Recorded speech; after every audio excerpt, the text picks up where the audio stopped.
بسم اللہ الرحمن الرحیم. میں ہوں سردار طیب خان اور آپ دیکھ رہے ہیں جی این ٹی وی. میرے ساتھ موجود ہیں اکبر ایس بابر صاحب موجود ہیں. آج پاکستان تحریک انصاف کی انٹرا پارٹی الیکشن کی سماعت تھی, اس کی کیا تفصیلات ہیں ان سے جانتے ہیں. سر, آپ نے فیصلہ چیلنج کا رکھا ہوا ہے, کیا تفصیلات ہیں انٹرا پارٹی الیکشن کی؟ بسم اللہ الرحمن الرحیم. فیصلہ نہیں, میں نے انٹرا پارٹی الیکشن جو انہوں نے کرایا نا مارچ 3 کو جی پچھلے سال, اس کو چیلنج کیا تھا, کیونکہ یہ دوبارہ انہوں نے پی ٹی آئی کے ورکروں کے جو بنیادی آئینی حق ہے 17(2) آئین کی شک ہے اور الیکشن ایکٹ 2017 کے, اس کی انہوں نے اس کے مطابق الیکشن نہیں کرائے اور ورکروں کے حقوق پہ ڈاکہ ڈالا ہے. ہم چاہتے ہیں کہ پی ٹی آئی ورکروں کی امانت ہے, ان کو واپس ملے. آج دلائل 1 سال بعد موقع ملا کہ دلائل دیے جائیں. ہم نے اپنے دلائل دیے ہیں, پی ٹی آئی کے وکلاء بھی دلائل جاری ہیں. ابھی وقفہ ہے, اس کے بعد پھر دلائل مکمل ہوں گے. اور چونکہ پی ٹی آئی نے لاہور ہائی کورٹ سے ایک سٹے آرڈر لیا ہوا ہے کہ الیکشن کمیشن کے اوپر بندش ہے کہ وہ فیصلے کا اعلان نہ کریں. اب سوال یہ پیدا ہوتا ہے کہ یہ پی ٹی آئی کے جو لوگ ہیں, انہوں نے یہ بندش کیوں کی ہے ہائی کورٹ سے؟ فیصلہ آنے دیں.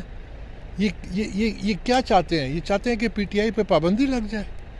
تو بڑا افسوسناک ہے یہ اس وقت جو پی ٹی آئی, جو ٹولہ جو پی ٹی آئی کو کے قبضے جن کے ہاتھ میں ہے, اور یہ پی ٹی آئی کو ناقابل تلافی نقصان بھی پہنچا سکتے ہیں. بہت بہت شکریہ. سر یہ بتائیں کہ اب جو آپ اندرونی اختلافات ہیں, اس سے کیا لگتا ہے کہ پی ٹی آئی اب ٹوٹ جائے گی؟ جو کچھ ابھی چل رہا ہے اندرونی, جو کیا دیتے ہیں, کیا پی ٹی آئی کی قانونی حیثیت اس وقت جو ہے نا وہ انڈر کویسچن ہے. اور یہ جو بھی انٹرا پارٹی الیکشنز ہو رہے ہیں, کیونکہ الیکشن کمیشن کے پاس اختیار ہے کہ وہ اس پارٹی کو ڈی لسٹ بھی کر سکتی ہے.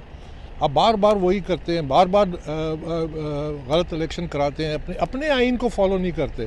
اپنے آئین میں جس طرح لکھا ہوا اس قسم کا الیکشن نہیں کراتے. اپنے ممبران ورکروں کو موقع نہیں دیتے. 0.11% ووٹ پڑا ہے, یعنی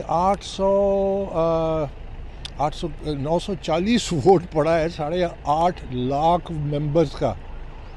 0.11%. کوئی دنیا میں کوئی الیکشن مانے گا؟ پھر یہ ان کا جو حربہ ہے نا وہ یہی ہے کہ جی چونکہ یہ پارٹی کی اپنی ایک پاپولیرٹی ہے, عوام میں ایک اس کی موجودگی ہے. بھائی فرانس میں ابھی جو سب سے پاپولر لیڈر تھے, سب سے پاپولر, جس کا پریزیڈنشل الیکشن جیتنے تمام سروے کہہ رہے تھے, لپین اس کا نام ہے, اس پہ ابھی پابندی لگ گئی.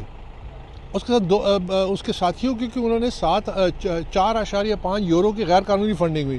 یہاں تو میں ثابت کر چکا ہوں 7 ملین سے زیادہ غیر قانونی فنڈنگ. ابھی تک کسی پہ پابندی نہیں لگی, نہ کسی کے قانونی کارروائی ہوئی.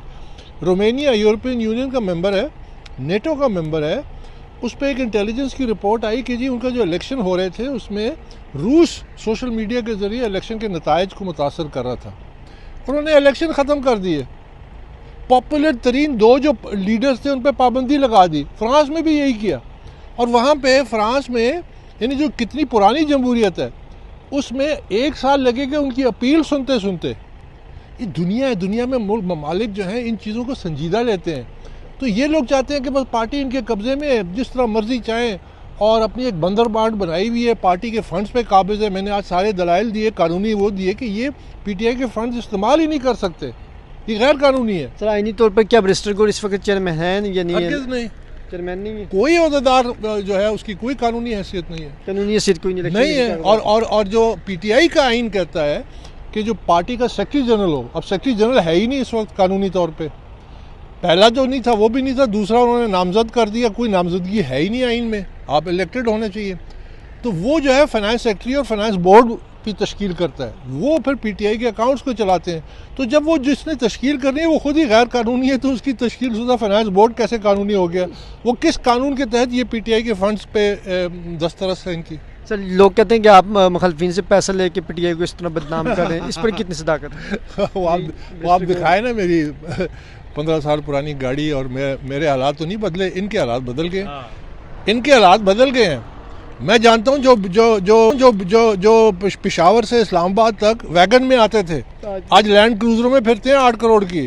آج لندن میں پراپرٹیاں ہیں, آج لندن اس طرح جاتے ہیں جس طرح لوگ پنڈی سے اسلام آباد جاتے ہیں.